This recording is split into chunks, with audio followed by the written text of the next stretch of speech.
I was 23 years old on March 14th, 1970, when I witnessed something extraordinary in Moscow that the Soviet Kremlin kept classified for 54 years. Only 6 people saw what happened that night in the secret basement training facility beneath Lubyanka Square, and 3 of them are dead now, their memories buried forever. I'm 77 now, and the classified documents were finally declassified last month by Russian authorities. What I'm about to tell you changed everything I understood about combat, about power, and about what one human being can do when pressed to the absolute edge of capability. Bruce Lee faced Colonel Viktor Grigorovich Petrov that night, and what transpired in those 11 minutes will challenge everything you think you know about martial arts, about East versus West, and about the difference between violence and truth.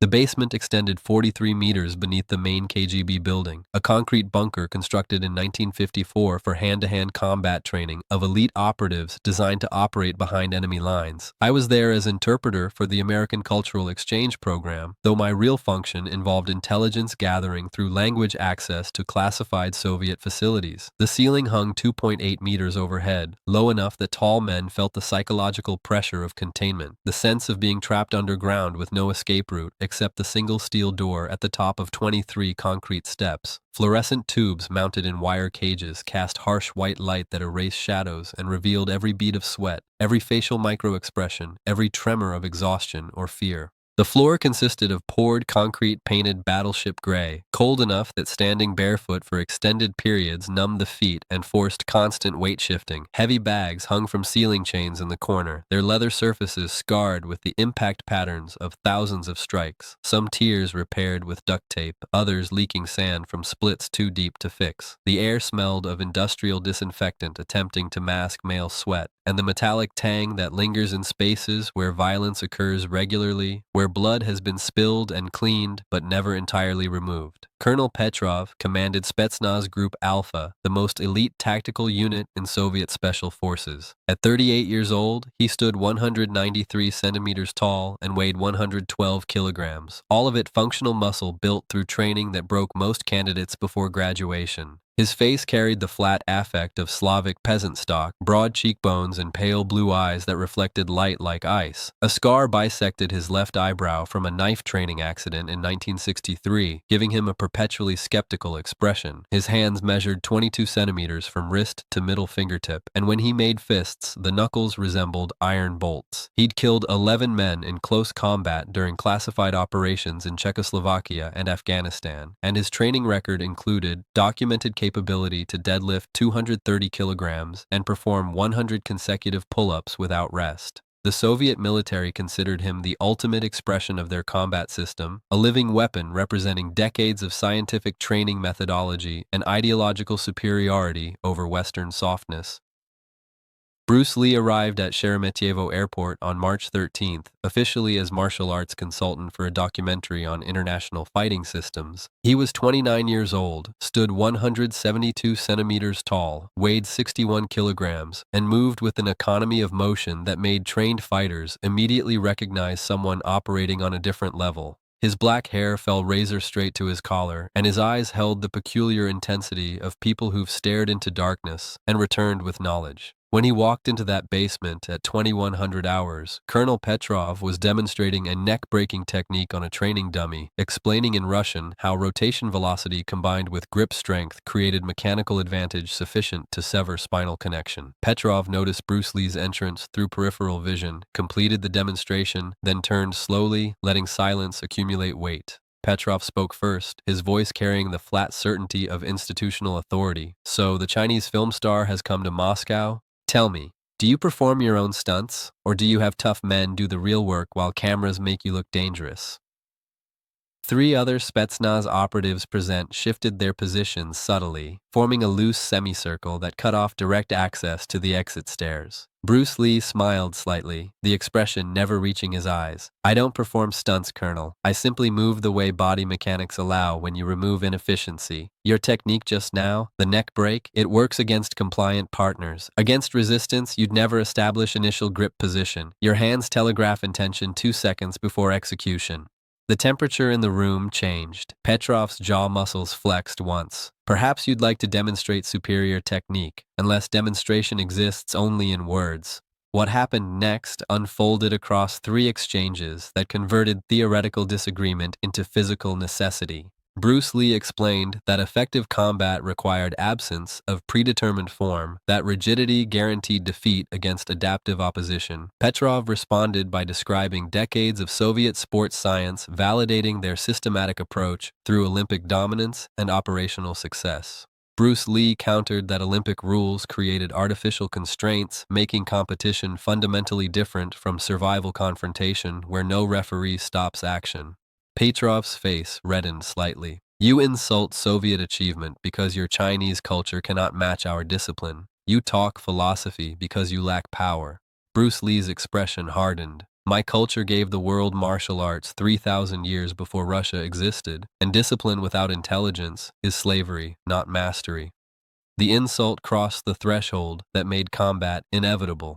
Colonel Petrov removed his uniform jacket, folding it precisely and placing it on a bench. His white undershirt revealed arms like bridge cables, shoulders that seemed engineered rather than grown. He loosened his neck slowly, 3 rotations each direction producing audible cracks. We fight now. You use any technique from your films. I use systematic combat sambo. When you cannot continue, you acknowledge Soviet superiority. Bruce Lee removed his shoes and outer shirt, standing in black pants and white t-shirt. His physique appeared almost delicate compared to Petrov's mass, but the quality of muscle definition suggested coiled springs rather than bulk. No acknowledgement necessary, Colonel. What happens will speak clearly enough. The other Spetsnaz operatives moved back, creating a circular space approximately 9 meters in diameter. I positioned myself against the wall where I could see both fighters' faces. They began moving simultaneously without signal or countdown. Petrov advanced behind raised guard, shoulders hunched, weight centered, exactly as systematic training prescribed. Bruce Lee circulated laterally, maintaining oblique angles that prevented Petrov from establishing direct attack lines. The contrast in movement quality became immediately apparent. Petrov moved with mechanical efficiency, each step calculated, weight transfers deliberate. Bruce Lee flowed like water-finding path of least resistance, his center line constantly shifting, his structure responsive rather than fixed. Petrov launched the first attack, a combination designed to cut angles and establish clinch control. He feinted left jab, stepped forward with straight right aimed at solar plexus, then attempted hooking left to jaw while closing distance. The sequence embodied decades of combat research and would overwhelm 99% of opponents through sheer systematic pressure. Bruce Lee wasn't there.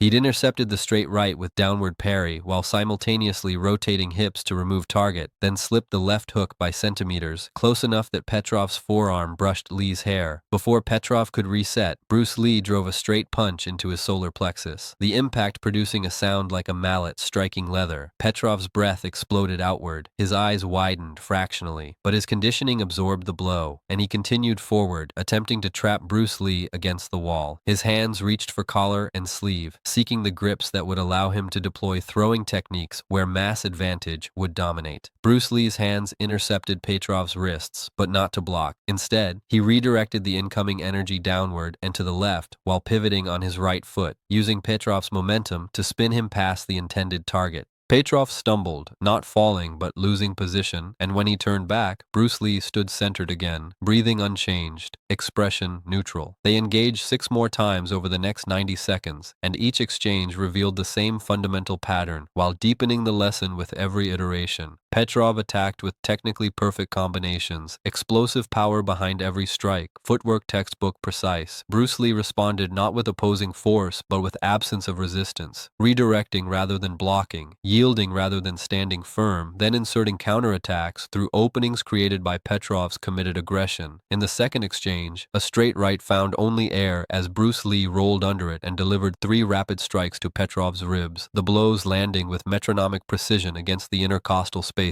In the third exchange, a roundhouse kick encountered Bruce Lee's shin, checking it at the knee joint, neutralizing power generation, while simultaneous back fist snapped toward Petrov's temple, stopping 2 centimeters from contact. The message was clear: I can hit you anywhere, anytime, but choose not to. In the fourth exchange, a takedown attempt that should have planted Bruce Lee on his back instead resulted in Petrov eating a knee to the abdomen, as Lee sprawled and countered in the same motion. Between exchanges, Bruce Lee maintained a center line that seemed to exist in superposition, simultaneously present and absent. Petrov found himself striking at positions Bruce Lee had already vacated, his fists connecting with air while counterstrikes materialized from unexpected angles. The frustration built visibly in the colonel's face, not from anger, but from cognitive dissonance of encountering reality contradicting all training. 5 minutes into the encounter, Petrov's breathing had become labored, his movements fractionally slower, his shoulders beginning to drop from exhaustion that came not from physical depletion alone, but from the mental strain of constant threat assessment and strategic recalculation. Every technique he deployed required split-second decision-making, and every decision proved wrong, creating cumulative cognitive load that drained energy faster than pure physical exertion. Bruce Lee showed no fatigue signs whatsoever. His breathing remained controlled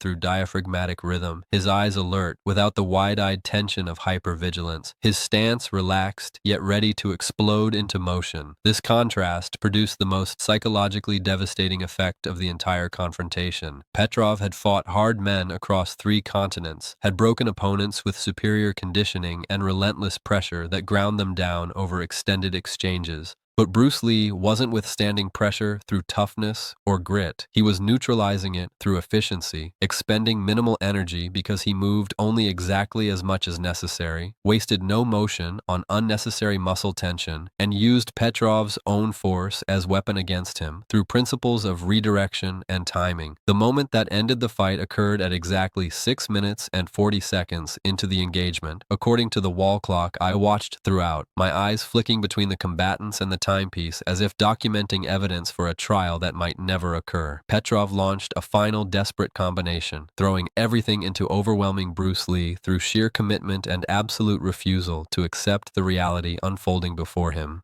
He came forward behind overhand right, left hook, right uppercut, left straight, spinning back fist, all delivered with killing intent and maximum power that would have hospitalized most trained fighters. Bruce Lee slipped the first 4 strikes by minimal margins measured in centimeters, each evasion timed to the microsecond when the strike passed through the space his head had occupied an instant before, then intercepted the spinning back fist with a technique I've never seen before or since in 54 years of watching martial arts evolve. He stepped inside the spin, wrapped Petrov's extended arm with both hands, and used the rotational momentum to accelerate the spin beyond Petrov's balance point. The colonel's body completed the rotation, but his feet couldn't keep pace, and he crashed to the concrete floor on his right side, the impact loud enough to make everyone present wince. Before he could rise, Bruce Lee had positioned himself behind him, one knee pressed into Petrov's spine between the shoulder blades, one hand controlling his right wrist, the other positioned with index and middle fingers extended toward the colonel's throat, specifically toward the carotid artery pulse point clearly visible despite Petrov's thick neck.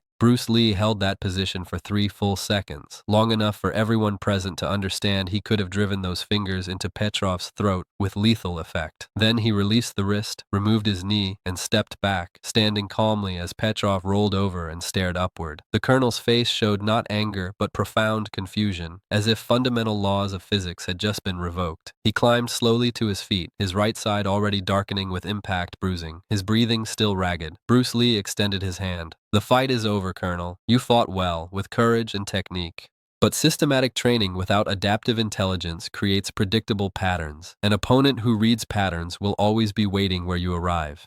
Colonel Petrov stared at the extended hand for several seconds. Then he reached out and grasped it, the handshake firm despite his exhaustion. "Teach me," he said in English, the only English words I ever heard him speak. "Not now, not today, but someday, if I come to you, teach me what you just demonstrated." Bruce Lee nodded. "Understanding cannot be taught, only discovered, but I'll help you discover it if you truly seek it." The aftermath remained classified because both American and Soviet governments recognized that the encounter carried implications beyond personal combat. The KGB couldn't acknowledge that their most elite operator had been dominated by a foreign civilian. The American State Department didn't want Bruce Lee's unauthorized demonstrations creating diplomatic complications. So we all signed non-disclosure agreements, and the event disappeared into classified archives. Colonel Petrov survived the embarrassment because his commanders recognized that testing against exceptional opponents revealed truths that training hall sparring concealed. He went on to develop modified training protocols, incorporating some of the principles Bruce Lee had demonstrated, particularly regarding efficiency of motion and adaptive response. His students in Spetsnaz began emphasizing what they called situational fluidity over rigid technique chains. I'm telling this story now because both Bruce Lee and Colonel Petrov are gone, because the classification period has expired, and because what I witnessed that night taught me something about human potential that feels urgent in our current moment. We live in a time obsessed with displays of aggression, where dominance is confused with strength, where louder means more correct, where force substitutes for intelligence.